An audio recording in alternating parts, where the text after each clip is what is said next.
नमस्कार, मेरा नाम आशुतोष पाठक है। मैं डॉक्टर हरि सिंह गौर विश्वविद्यालय के बीएलएलबी प्रोग्राम का प्रथम सेमेस्टर का छात्र हूँ। यूनिफॉर्म सिविल कोड, भारतीय नागरिक संहिता या फिर वन नेशन वन लॉ वर्तमान के समय में एक महत्वपूर्ण चर्चा का केंद्र बना हुआ है। चर्चा होनी भी चाहिए क्योंकि यूनिफॉर्म सिविल कोड एक संवेदनशील विषय है और हम सभी को यूनिफॉर्म सिविल कोड के बारे में जानने का अधिकार है। तो यूनिफॉर्म सिविल कोड को हम लोग आम भाषा में समझने का प्रयास करते हैं। यूनिफॉर्म सिविल कोड एक ऐसा सेट ऑफ लॉ है, एक ऐसा फ्रेमवर्क है जहाँ पे हमारे पर्सनल मैटर को वो डील करेगा। यानी जो हमारा पर्सनल मैटर है, चाहे वो डाइवोर्स से रिलेटेड हो, मैरिज से रिलेटेड हो या फिर इनहेरिटेंस या एडॉप्टेशन हो, ये जो भी हमारे पर्सनल मैटर है वो सारे एक सेम सेट ऑफ लॉ के अंदर में कवर होंगे। अब वर्तमान समय में क्या स्थिति है? वर्तमान समय में हमारा जो पर्सनल मैटर है जो है वो रिलीजन लॉ के बेस पे है।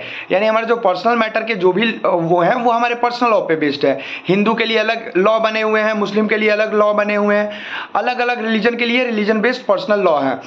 तो इन सारे चीज़ों को एक सेम सेट ऑफ लॉ के अंदर में कवर करने के लिए यूनिफॉर्म सिविल कोड लाया जा रहा है। तो बेसिकली कॉमन भाषा में यूनिफॉर्म सिविल कोड का यही मतलब होता है। आगे बढ़ते हैं और जानते हैं कि आखिर कॉन्स्टिट्यूशन जो है वो यूनिफॉर्म सिविल कोड के लिए क्या कहता है।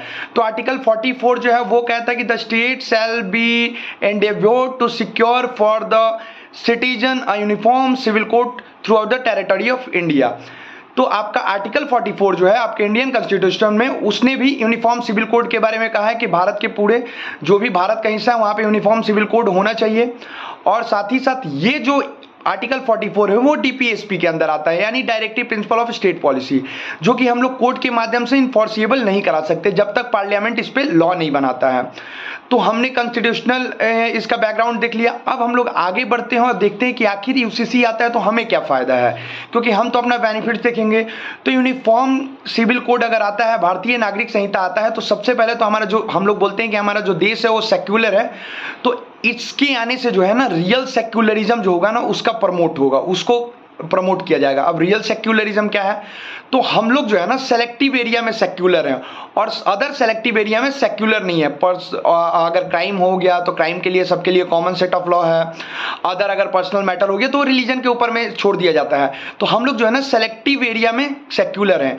तो अगर यूनिफॉर्म सिविल कोड आता है तो सबको समान अधिकार मिलेगा। किसी को किसी भी विशेष धर्म के होने से उसे विशेष अवसर या विशेष फायदा नहीं मिलेगा या फिर विशेषाधिकार नहीं मिलेगा। तो यूसीसी आता है तो सबसे पहले तो है कि रियल सेक्युलरिज्म जो है वो प्रमोट होगा। अगर आगे हम लोग इसके बारे में जानने तो जितने भी इंडियंस है सभी को सेम ट्रीटमेंट मिलेगा। क्या होता है कि अगर आप अपना शादी हिंदू मैरिज एक्ट के तहत करते हैं तो उसमें कुछ अलग प्रावधान है, मुस्लिम मैरिज एक्ट के तहत करते हैं तो वहाँ कुछ अलग प्रावधान है। आप अगर मल्टीपल, जैसे हिंदू में मल्टीपल मैरिज अलाउ नहीं है, वहीं आप मुस्लिम में देखिएगा तो मल्टीपल मैरिज अलाउ है। हिंदू में आप मेंटेनेंस क्लेम कर सकते हैं, मुस्लिम में नहीं कर सकते। तो ये सारा जो पर्सनल मैटर है इससे कॉन्फ्लिक्ट क्रिएट होता है और हम सभी को लगता है कि हम लोगों को समान अधिकार नहीं मिला है, किसी और के लिए कुछ और अधिकार है, किसी और के लिए कुछ और है। तो इन सारे खामियों को दूर करने के लिए, इन सारे लूपहोल को दूर करने के लिए यूनिफॉर्म सिविल कोड को लाया जा रहा है। तो दूसरा फायदा ये होगा कि सारे इंडियंस को सेम ट्रीटमेंट मिलने वाला है।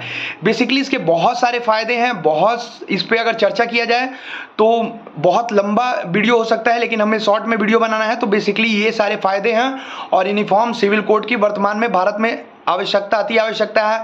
हमारे सुप्रीम कोर्ट ने भी शाहबानो बेगम जो 1985 का केस था उसमें कहा था कि यूनिफॉर्म सिविल कोड जो है वो आना चाहिए और सेंट्रल गवर्नमेंट को इस पर लॉ बनाना चाहिए। लेकिन उस समय के तत्कालीन जो सेंट्रल गवर्नमेंट था उसको नज़रअंदाज करके उसके बाद भी बहुत सारे पर्सनल लॉ हैं।